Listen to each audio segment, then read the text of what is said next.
আমি এখন দাঁড়িয়ে আছি কার্গিল ওয়ার মেমোরিয়ালের সামনে।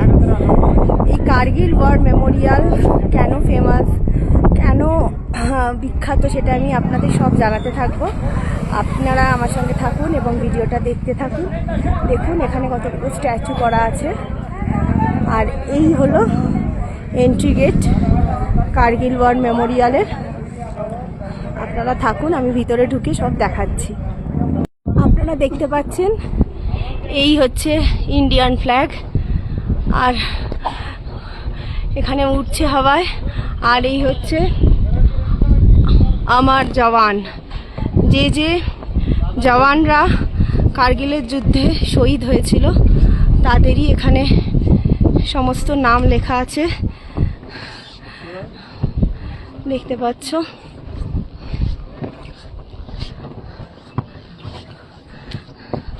এখানে ইন্ডিয়ান আর্মিরা কাজ করছে।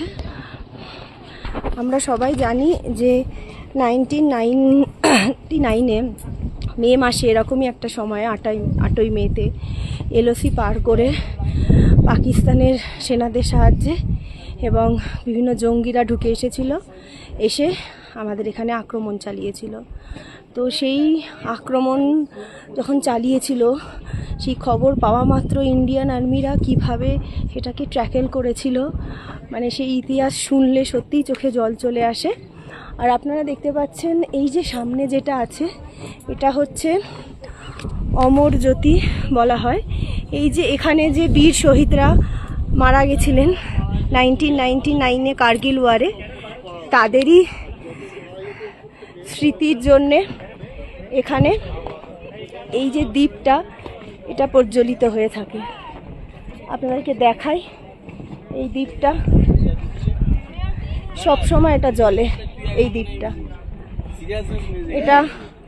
এটা কখনোই নিভতে দেওয়া হয় না। আর যে কার্গিলের যুদ্ধটা হয়েছিল তার নাম ছিল অপারেশন বিজয়, আমরা সবাই জানি। তো এখানে দেখতে পাচ্ছ সেই দ্বীপটা, এখানে সবাই এসে ইন্ডিয়ান আর্মির জন্যে এই ফুল অর্পণ করে তাদের স্মৃতির জন্যে করা হয়। তো ভারতীয় সৈন্যরা কি অসীম দুঃসাহসিকতার সঙ্গে যুদ্ধ করেছিল।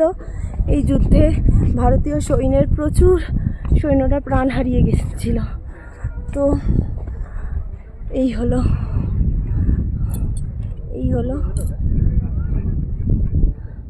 সেই অপারেশন বিজয়ের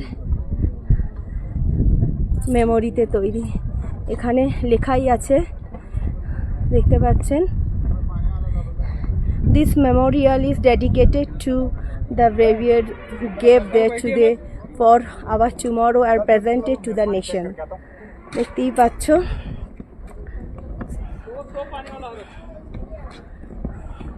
আর এই হলো ইন্ডিয়ান পতাকা। भैया इस हिल का नाम क्या? तो तोलोलिंग। হ্যাঁ, এই যে হিলটার যে নাম দেখছে, সামনে যে হিলটা দেখতে পাচ্ছেন, এর ওপারেই হচ্ছে পাকিস্তান এলওসি। এর নাম হচ্ছে তলোলিং হিল। যে সামনের যে পাহাড়টা আপনাদেরকে একটু দেখাচ্ছি, এই যে পাহাড়টা দেখছেন, এটা হচ্ছে তলোলিং। এই তলোলিং হিল যেটা রয়েছে, এর পিছনেই রয়েছে এলওসি। আর পাকিস্তান এখান থেকেই অ্যাটাক করেছিল। এটা প্রায় সমুদ্রপৃষ্ঠ থেকে 16,700 ফিট উঁচুতে অবস্থিত। এখানেই কার্গিল যে ওয়ার হয়েছিল তার এখানে একটা পয়েন্ট ছিল, এখান থেকে ইন্ডিয়ান আর্মিরা কিছু যুদ্ধ করেছিল। আপনাদেরকে আর একটা পয়েন্ট দেখাচ্ছি আমি। এখানে দেখতে পাচ্ছেন একটা বড় স্ক্রিন আছে, যেখানে সব কিছু দেখানো হচ্ছে।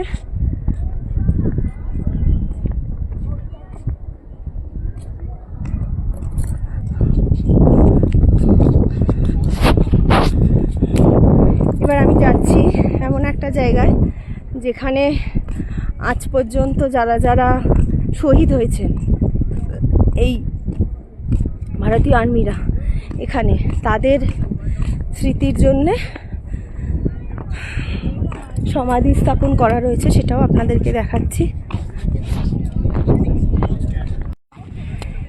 এই যে এটা হলো তাদের সমাধি। প্রায় 402 জনের এখানে ফলক রয়েছে, যারা আফটার ইন্ডিপেন্ডেন্স মানে ভারতের স্বাধীনতার পর থেকে যারা যারা এখানে প্রাণ হারিয়েছিল তাদের সবার ফলক এখানে রয়েছে।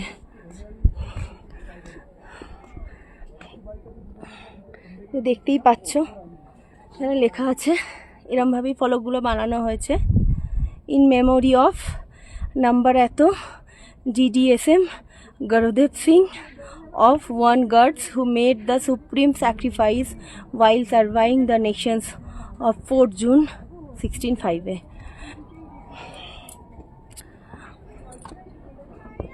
পুরো এরিয়াটা দেখছো।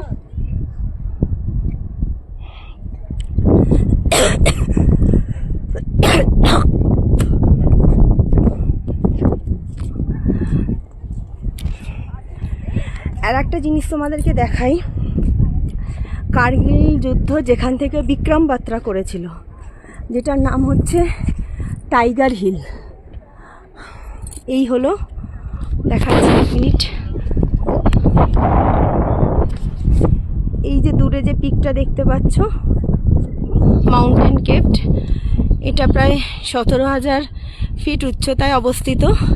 এটার নাম টাইগার হিল। এখানে বিক্রম বাত্রা দুঃসাহসিকতার সঙ্গে যুদ্ধ করেছিল এই পয়েন্টটায়। কার্গিল যুদ্ধের দুটো পয়েন্ট আছে, ওটা হচ্ছে টাইগার হিল আর এটা হচ্ছে তলোলিং হিল। তো এই দুটো পয়েন্টে মানে এই যে পুরো এরিয়াটা দেখছো, এই যে পুরো মাউন্টেনটা দেখছো, এর পুরো পিছনটাতেই রয়েছে পাকিস্তান বাল্টিস্তান POK, যেটা আপাতত পাক অধিকৃত কাশ্মীরে অবস্থিত। সেখান থেকে জঙ্গিরা ঢুকে এখানে অ্যাটাক করেছিল। ভারতীয় আর্মিরা মানে আমাদের যে স্থলবাহিনী রয়েছে, তারা যখন মানে তাদের সব কিছু দিয়ে আর কি জান প্রাণ দিয়ে লড়াই করছিল, সেই সময় তাদেরকে হেল্প করার জন্যে এসেছিল আমাদের ইন্ডিয়ান এয়ারফোর্স। সেই ইন্ডিয়ান এয়ারফোর্সেরই বিজয় আহুজা নামে একজন ক্যাপ্টেন ছিল এয়ারফোর্সের। সে যথেষ্ট দক্ষতার সঙ্গে লড়াই করেছিল, মানে শুধু যুদ্ধটা ল্যান্ডে হয়নি, ইন্ডিয়ান এয়ারফোর্সও এখানে ইনক্লুডেড ছিল, মানে যুক্ত ছিলেন এই যুদ্ধের সঙ্গে। তো ইন্ডিয়ান এয়ারফোর্সের ও স্মৃতির জন্যে মেমোরিতে এই যে এটা দেখতে পাচ্ছ, এই যে এয়ারক্রাফটটা দেখতে পাচ্ছ, এই এয়ারক্রাফটটা ইন্ডিয়ান এয়ারফোর্সের যে সেই সময়কার ক্যাপ্টেন ছিল বিজয় আহুজা, তো তার স্মৃতির উদ্দেশ্যে এই এয়ারক্রাফটটা এখানে বসানো রয়েছে।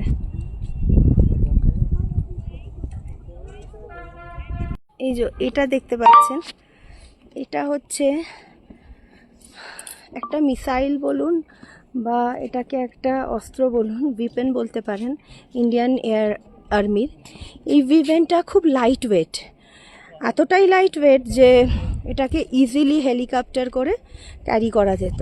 তো 1999-এ যখন কার্গিলে যুদ্ধ হয়েছিল, তখন ইন্ডিয়ার এয়ারক্রাফটরা এই মিসাইলটাকে হেলিকপ্টারে ক্যারি করে এটা দিয়ে ফায়ারিং বা এক্সপ্লোশন করতো। তো এই মিসাইলটারই একটা এখানে প্রতীক চিহ্ন এখানে রাখা আছে, দেখতেই পাচ্ছ। সামনে থেকে আমি দেখাই মিসাইলটা, এই যে এই হলো মিসাইলটার ছবি। এটা ভীষণ লাইট ওয়েট।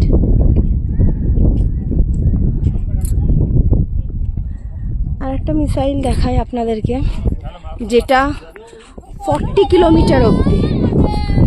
কিলোমিটার অবধি টার্গেট অ্যাচিভ করতে পারত। এই হলো সেই মিসাইল বা উইপেন্স। এই উইপেন্সটা পাহাড়ের এই কর্নারে এরম জায়গায় এটাকে পজিশন করে বসিয়ে এখান থেকে শ্যুট করা হতো পাহাড়ের ওপাশে। তো এটার যে লেন্থ, মানে এটা যত দূর অবধি এর গুলি বা গোলা যেতে পারতো সেই ডিস্টেন্সটা হচ্ছে 40 কিলোমিটার। ভাবা যায়? তারই একটা স্যাম্পল এখানে রাখা রয়েছে, যেটা পাহাড়ের হয়তো এখানে বসানো হতো, আর এখানে অ্যারাউন্ড এই পাশটা পাকিস্তান রয়েছে, এই পাকিস্তানের ওপাশে 40 কিলোমিটার অবধি, অ্যারাউন্ড 40 কিলোমিটার অবধি এরা এখান থেকে বোম বা গুলি ছুটতে পারতো। আর এই মিসাইলটার তো আগে একটা আপনাদেরকে দেখালাম, যেটা খুবই লাইট ওয়েট, এটা হেলিকপ্টারে ক্যারি করা যেত, ফলে ইন্ডিয়ান আর্মিদের যুদ্ধ করার সময় খুব সুবিধা হতো। এবার আমি যেখানে ঢুকবো সেটা হচ্ছে একটা মিউজিয়াম রয়েছে এখানে।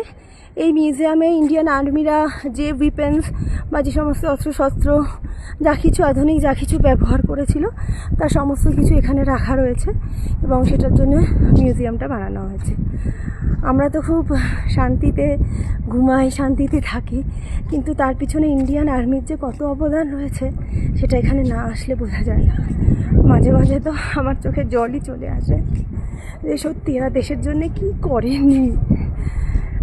1999-এ 8ই মে ফার্স্ট অ্যাটাক হয়েছিল আমাদের ইন্ডিয়াতে। তো এরকমই মে মাস এই সময় অ্যাটাক করেছিল, এবং প্রায় জুলাই মাস অবধি এই যুদ্ধ চলেছিল। শোনা যায় ইন্ডিয়ান আর্মির প্রায় 527 জন সৈন্যবাহিনী অফিসিয়ালি মারা গেছিলেন, আর মারা না যায়নি, ভুল বললাম, শহীদ হয়েছিলেন। আর পাকিস্তানের প্রায় 4000 সৈন্যদেরকে খতম করে আমাদের ইন্ডিয়ান আর্মি 1999-এর 26শে জুলাই জয়ী হয়েছিল, কার্গিল যুদ্ধে জয়ী হয়েছিল। পাকিস্তানরা ইন্ডিয়ার যে যে জায়গাগুলো ক্যাপচার করেছিল, যেগুলো বললাম, তোলোলিং হিল, টাইগার হিল, এই ক্যাপচারগুলোকে পুনরুদ্ধার করতে পেরেছিল, এবং পাকিস্তানের সৈন্যরা পিছু হটতে বাধ্য হয়েছিল। আজ এখানে দাঁড়িয়ে এই ইতিহাস যখন শুনি তখন সত্যি চোখ থেকে জল চলে আসে। হয়তো ভিডিওটা একটু লং হচ্ছে, কিন্তু সত্যি এত লং ভিডিও ছাড়া এত কিছু ডিটেলসে আমি আপনাদেরকে বলতে পারতাম না। তো যাই হোক, আমার নিজেরই চোখে জল আসছে। এখন আমি আপনাদেরকে মিউজিয়ামটার ভিতরে ঢুকে দেখাই। ওখানে অবশ্য ফোন অ্যালাউ নেই, তো আমি মিউজিয়ামের ভিতরে অবশ্যই ফোন দিয়ে কোনো ভিডিও করতে পারবো না, কারণ এখানে বলে দেয়া হয়েছে এখানে কোনো ফোন নিয়ে ভিডিও করা যাবে না। কিন্তু যেটা আমি চোখে দেখব সেটাই আপনাকে দেখাবো। এই দেখুন, এই জায়েন্ট স্ক্রিনটাতে দেখাচ্ছে 17 জ্যাট রেজিমেন্ট।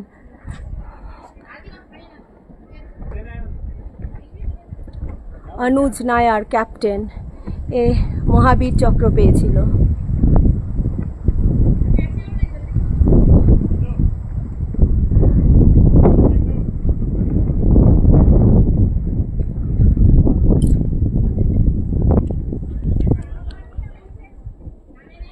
ইনি ছিলেন গোর্খা রাফাইলস থেকে মনোজ পান্ডে।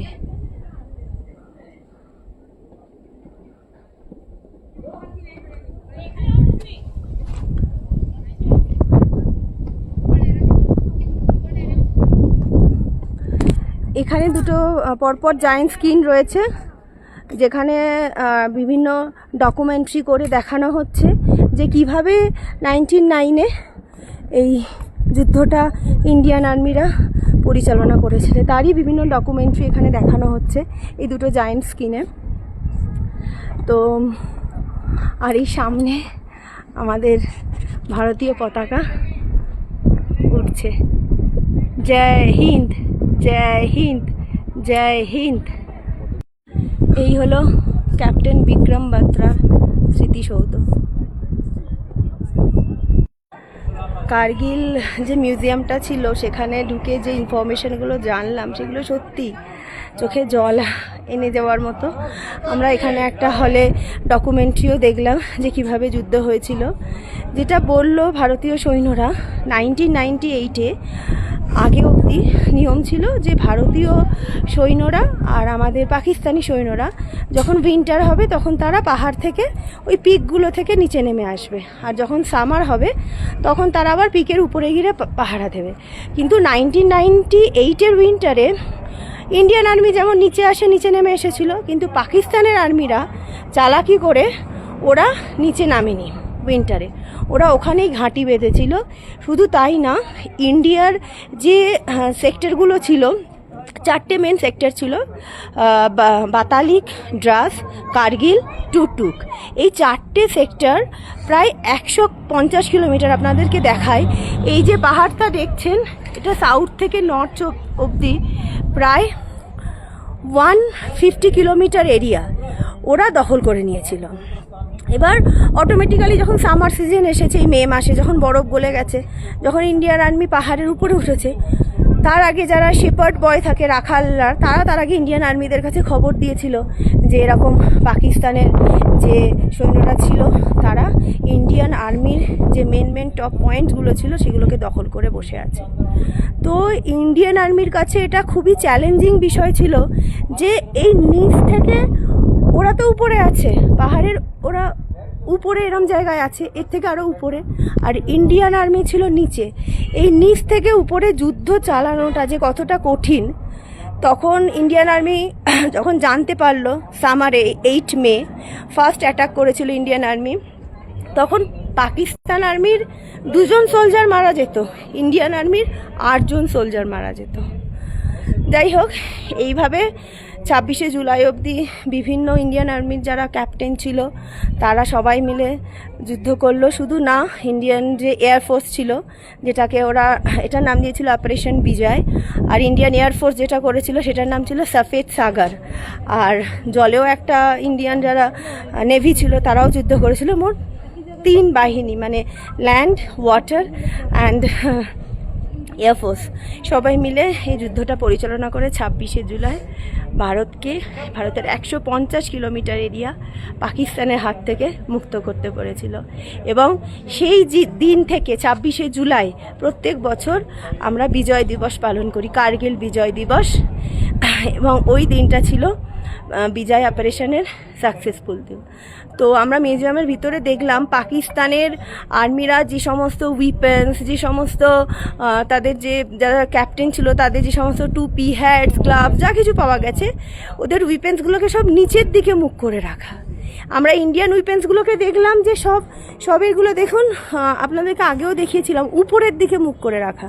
কিন্তু পাকিস্তান যা কিছু ব্যবহার করতো, ওদের উইপেন্সগুলোর মুখ সবসময় নিচের দিকে রাখা থাকতো। তো সত্যি এখানে আসার পর আমি তো ডকুমেন্টারিটা এক্ষুনি দাদারা দেখালেন অমিতাভ বচ্চনের কণ্ঠে, ওটা আপনার ইউটিউবেও পেয়ে যাবেন। তো দেখে আমার চোখ থেকে সত্যি জল চলে এসেছে। মানে আমরা যে এত সুখে শান্তিতে, এত সুন্দর পোশাক, এত সুন্দর খাওয়া দাওয়া সব কিছু করে আমরা বেঁচে আছি, তার পিছনে কিন্তু একমাত্র ইন্ডিয়ান আর্মির অবদান। তো আজকে আমি জয় হিন্দ বলতে চাই। মেজি একটু আমার ফোনটা একটু ধরে দে আমার দিকে। চলে গেল তো ভিডিওটা, হয়ে গেল না হচ্ছে এই দিকে। তাই আমি আজকে বলতে চাই, আমার ভারত মাতা মহান, আমার ইন্ডিয়ান আর্মি মহান, আমার সমস্ত ভারতবাসী মহান। জয় হিন্দ, জয় হিন্দ, জয় হিন্দ। এটা বলা ছাড়া আমার কাছে আর কোনো উপায় নেই। প্লিজ আপনারা ভিডিওটা দেখবেন, হয়তো অনেক ভুল ত্রুটি হতে পারে, কিন্তু ভিডিওটা থেকে অনেক ইনফরমেশান জানতে পারবেন। আর অবশ্যই আপনারা এখানে আসলে এখানে বাম করবে। এবং আমি এই বইটা পারচেস করেছি, উল্টো এই বইটা আমি পারচেস করেছি। এটা লিখেছেন V.A. মালিক, ইনি ছিলেন ইন্ডিয়ান আর্মিরই একজন ক্যাপ্টেন। ভিপি মালিক। তো এটা আমি এখান থেকে পারচেস করেছি। Thank you viewers.